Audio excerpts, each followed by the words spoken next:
What's up, guys, and welcome to the PFCFL Week 3 recap. Today I'm with Casey Cameron, head coach of the Pittsburgh Steelixes. His Twitter handle is InfraredLP, so Casey is with me. What's up, Internet, and what's up, Frank? Thank you for having me today. No problem. So, as usual, we're both going to talk about two battles and our impressions of how the competitors played and their hits and misses pretty much, and after that we're gonna present the week 4 schedule. So I'm gonna start with the Memphis Primeapes against the Atlanta Fearows because I'm the only one that saw this battle. It ended in a DC, so there's no battle code available. You know, as usual, the battle codes to every battle will be available in the description below. So yeah, this battle was a little bit split in two times, I'd say. In the beginning, Damien was really putting on a tempo. He made a few good plays by paralyzing and then killing Miltank, which was Jeff's lyric. He really ended up regretting it, I think, but he still was able to catch up after that. Also, Bisharp was seemed to be specially invested, so it lived HP Fire from Venusaur, which was key in for the rest of the battle for Venusaur, because it was paralyzed after that. But after this moment, the momentum completely turned aside, and from that moment, Jeff took on the tempo because Damien missed a Giga Impact on Venusaur using his Bisharp. After that, Tyrantrum pretty much established Jeff's lead, mostly because of his Crobat having no move to counter Tyrantrum, and Tyrantrum being physically bulky. Also, Jeff was lucky enough to switch to Milotic when Damien was trying to burn his Tyrantrum, so Milotic with the burn was activated its Marvel Scale, so it pretty much became bulkier and stuff like that. And after that, when Damien had nothing to counter Tyrantrum, it set up Dragon Dances and it was set for a sweep. And at this moment, the DC happened. After reviewing the battle, it was decided Tyrantrum would have gotten 4 kills and would not have been stopped. So it ended up in a 4-0 win for Memphis. So Casey, you want to talk about Gold State against Bradenton? I actually have a few comments about their match. What I like to see, especially I think the coolest thing about knowing your opponent's team is especially with the hidden powers, being able to almost choose any hidden power to basically cover your biggest weakness. Yeah, and I hope one day we'll see Hidden Power Fairy, but I think we're never gonna see it because pretty much IVs are already set.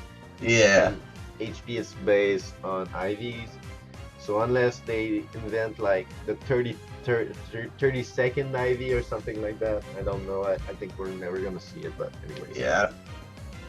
I don't think so, unless they do something different with, like you were saying, IV mechanics wise for 7th gen. I don't see it. But another thing, whose idea was it to do a Giga Impact Bisharp? Well, I think it's neutral coverage against everything. Yeah. on Jeff's team. Let me just see. Does Jeff has any rock or steel type? Jeff has it has Tyrantrum and it has a ghost type in Drifloon, but that's pretty much it. Yeah. So it was a neutral coverage move against 9 out of 11 Pokemon. So I think it wasn't that much of a bad idea. Yeah, it's not a horrible choice. It's just funny to me. Yeah. I found actually a good Giga Impact set with Sleep Talk Snorlax. That's fucking horrible. Because you don't have to recover, or you don't have to charge when you're asleep. Yeah. So it's gimmicky, but I like gimmicky sometimes. Yeah. So, want to talk about the second battle? Yes. So the second battle, let me just scan down. Golden State was against Bradenton. the Golden State against the the Rapidashes. Yeah, Bradenton Rapidashes. And I was watching this, and there was the first thing that popped in my head was they sent out Meowstic and Cacturn from the Rapidashes, and that mixed Cacturn threw me off guard, and it totally threw Andy off guard. He sets up the Reflect, thinking Sucker Punch or Night Slasher is coming, and that threw me off. I was like, damn. There was a few, and then the Facade Gliscor from Andy's. I haven't really seen a Facade Gliscor. It brought Cacturn down to Focus Sash, so it actually hits pretty strong, or hits pretty hard. And this whole match was back and forth. Like, no one person held the momentum. I think Martin held the momentum at the beginning, and then Andy with his Umbreon. Gliscor and Umbreon, yeah.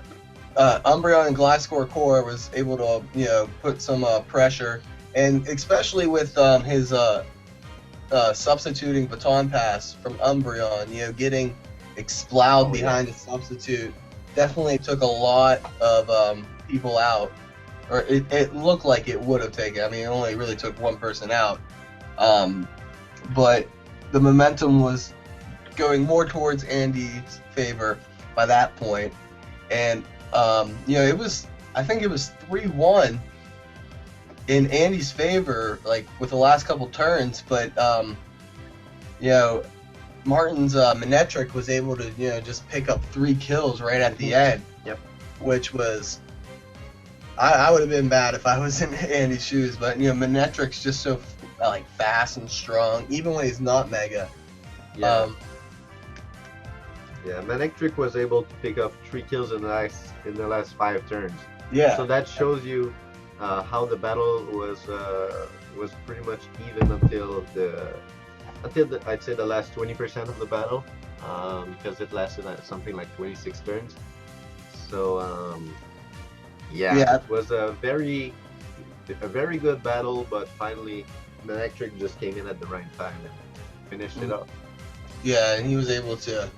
He basically used Manectric. I mean, I thought it was going to be over when Mega Charizard started setting up. And then Andy was able to, because it one-shotted Gliscor, Yeah, the Flare Blitz, I think. Yeah. Tough Claws Flare Blitz with +1 Flare Blitz. I mean, that's going to destroy anything, really.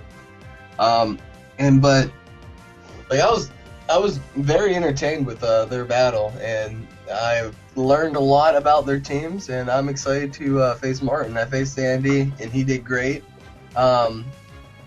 And he's a great battler. His score in the league is really not showing how good of a battler he actually is. I mean, we went down to a 1-on-1 stall, but it got DC'd, and then we just decided to redo the battle. Yeah. Yeah. So I think that probably changed a lot for him, because the 1-on-1 could have gone either way. So you would be 2-1, and he'd be like 1-2 or something. Yeah, something like that. We still don't know what would have happened, but anyways. Third battle was the Dundee Darkrais against the Pittsburgh Steelixes. So your battle against Alistair. So I think this battle was, according to many, a very one-sided battle, but Alistair clearly came out strong and really took all of your energy to take him out. Yes, I mean, Alistair is a very, very good battler. He always uses very unconventional sets, and I like that. And I knew he had a very strong grass team with him, so I made a Mega Slowbro just sit down. I brought Landorus, Jirachi, Tentacruel, Amoonguss, Ambipom, and Babylon. And he dropped Beartic to pick up Glaceon, Yeah. which was actually a really good and a really difficult Pokemon to take out, just because I do have a huge ice weakness. Yeah. Now, I'm not taking anything away from Alistair, but this match was super hacksy on both sides, you know? Yeah. Um, Want to talk about it? yeah. I think the first biggest hacks was I think that I can remember is when my Jirachi got frozen from a Glaceon Ice Beam. And I was like, crap. And what makes it even worse is I took off Fire Punch because I thought he was going to bring Garchomp. And so I put Ice Punch on him instead. And so I was just kicking myself. I was like, oh man, of course I would take Fire Punch off this match. The next one actually came on my side. I was able to get a critical hit on a double hit against Glaceon, taking Glaceon out because it would have killed me. And Ambipom was able to put on a lot of like fake out pressure. I mean, he only got one kill, but Ambipom definitely did a lot, you know, just annoying him. And biggest thing is, to me, was I got Pavilion set up, ready to go. You know, she was able to. I got rid of the Aggron, which was the biggest threat to Pavilion, and Charizard Y was gone. So Pavilion was free to start doing what Pavilion does, and I missed two really important. I think it was against Suicune or Trevenant. Yeah, I think there was one against Trevenant for sure. Yeah, I missed two important Hurricanes in a row. And then I missed the third one, I think. And I was like, come on, Pavilion, you have a 5% chance to miss. And you're going to miss 3 of them. It goes to, I think, something like 8 or 9% with the compound eyes. Yeah, I mean, it's less than 10, so I mean, the margin of error is low, you know, but I hit that margin every time. Yeah. Missing 2 in a row is under 1% chance of happening. Yeah, I wish I could hit the lottery. But nah. But Alistair did great, you know. It ended up, you know, being a 2-0 match. I was able to, you know, comfortably pick my moves and stuff, but the hacks on both sides were what was getting each other. Okay. So that's a 2-0 win for you. So you go up at 3-0 and only 2 points behind Jeff because of this battle, which well, in fact, you both were tied last week, but he won 4-0 and you won 2-0. So now he's got a 2-point lead on you. Darn it, Jeff! I'm coming for you. All right. So next battle was mine against Chase. It was a good battle. For a moment, I thought he would he would put some pressure on me, and I really wasn't comfortable with him having Hitmonlee, especially after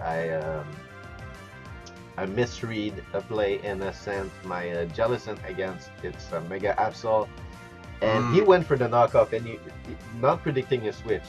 He was just like, okay, let's go for the knockoff just because.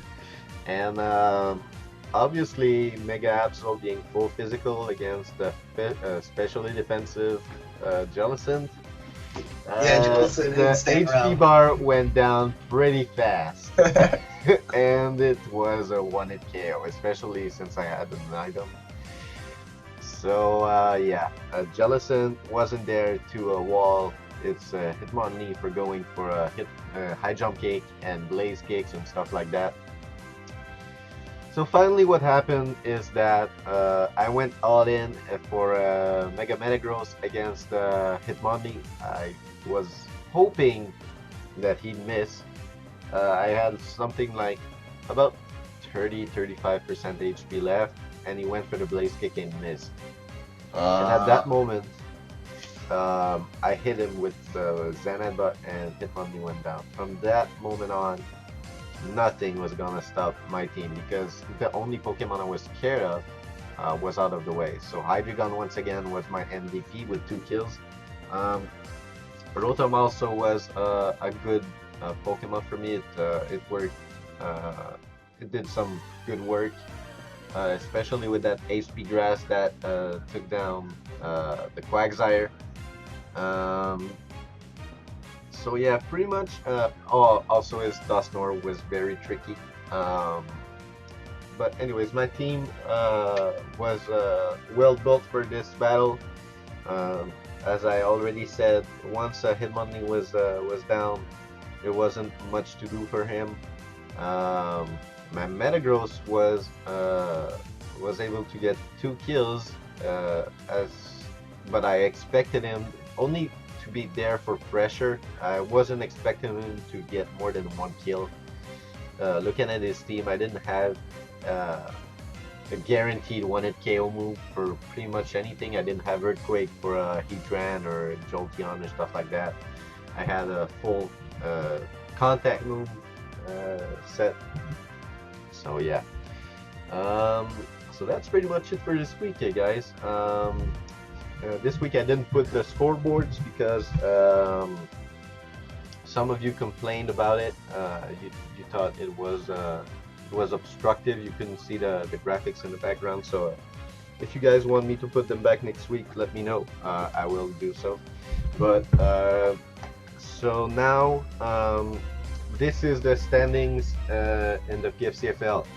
The Kalos Conference, the Memphis Primeapes lead with a 3-0 record. They have 18 kills and 7 deaths for a plus 11 differential. Get ready, Casey, because you're presenting the Hoenn Conference. Oh crap. Bradenton Rapidashes second with a 2-1 record, so that's a plus 1 differential. And they have 15 kills and 11 deaths for a plus 4 differential in the kill death category. Orlando Magikarps are 1 and 2 with 9 kills and 11 deaths. That's a -2 record. Whoops, something is wrong in this because he must have more than 11 deaths. So he's 11 and 17. Yeah, 11 and 17 including the battle we just had. Sorry for that. Who, Chase? Yeah. Okay. And then the Golden State Wartortles are 0-3 with 9 kills and 18 deaths. That's a -9 differential. So the Hoenn Conference, want to go ahead, Casey? Yeah, I got it. Alright, first up, number 1 in the Hoenn Conference is the Pittsburgh Steelixes, run by the amazing coach of Casey Cameron, with a 3-0 and with a 3 win-loss differential. The kills, I have 18 kills, and my death count is 19, giving me a kill-death differential of 9. Second up is my biggest rival in my conference, which is Monsieur Frank, the coach of the Montreal Crawdaunts, with a record of 2-1 with a 1 win-loss differential. His kill count is 15. His death count is 10, giving him a kill-death differential of 5. Third place is Damien, the coach of the Atlantis Lost Empire, the Atlanta Fearows, with a 1-2 record, -1 win-loss differential. His kill count is 10. His death count is 17, giving him a -7 kill-death differential. And bringing up the rear in the Hoenn Conference is Alistair, the coach of the Dundee Darkrais, with a record of 0-3 with a -3 differential. His kill count is 11, which is the third highest. No, I lied. 1, 2, 3, which is the 5th highest in the league, which is pretty good for his kill death differential. You know, he's killing a lot of people, but he died a lot. Can't get the wins yet. Yeah, he did die 18 times. So his kill death differential is -7. But the thing about this league is that I could lose to any of you guys on any given day, except for Frank, because I refuse to lose to you. Because of a certain Pokemon, I think. Yeah. But anybody else, like, I could lose to them on any given day. Yeah, right. Well, Um, yeah. So this week the matchups are first of all the Memphis Primeapes against the Bradenton Rapidashes. So that's Jeff versus Martin. Uh, it's the same thing as week 2, but I'll still repeat it. Orlando Magikarps against the Golden State Wartortles. So that's Chase versus Andy. After that, the Atlanta Fearows versus the Dundee Darkrais. So that's Damien against Alistair. And finally, last but not least, the Pittsburgh Steelixes face the Montreal Crawdaunts. So that's you against me. And I can't wait for this battle because here we go. I can't wait for this battle because I have come with surprise movesets, I think, and surprise Pokemon. You'll see the team preview and you'll be like, wow, we didn't bring this and he brought that, and you'll be like, wow. You'll be very surprised because I think you don't expect the Pokemon that I'll bring. I know. I gotta plan ahead and try to see what kind of tricks I can bring up. One thing I just want to mention that this is my first week that I did not DC. That's sad. I know. That's both sad and true. Like I'll play Pokemon like all day, not DC, and then as soon as we get to like an important match, like DC. Yep. Every time my internet just doesn't want to work. I'm like, come on. So hopefully, win or lose this week, Frank, all I want is no DCing. Yeah. That's all I want. That's what I want too, because every time we battle, there always something that comes up. When we battle for your Majora's Mask team, the third battle, everything went fine, but your PC just crashed the file. Yeah. There's always something that comes up and I'm really ruins bad at our computers. battles. So yeah, that's pretty much it. Thank you guys for watching. Please leave a like, comment, subscribe. Follow me on Twitter and on Twitch. If you guys want to follow the PFCFL from the inside, the link to the group will be in the description below. So that's it for me. Casey, want to have the last word? Just thank you for having me, Frank. And I post my sides of the battle on Infraready or youtube.com/Infraready if you guys want to check that out. Please support Frank's channel as well. He makes great content. And I love all of you. I love all of you. I try to. So yeah, thanks again for watching and peace.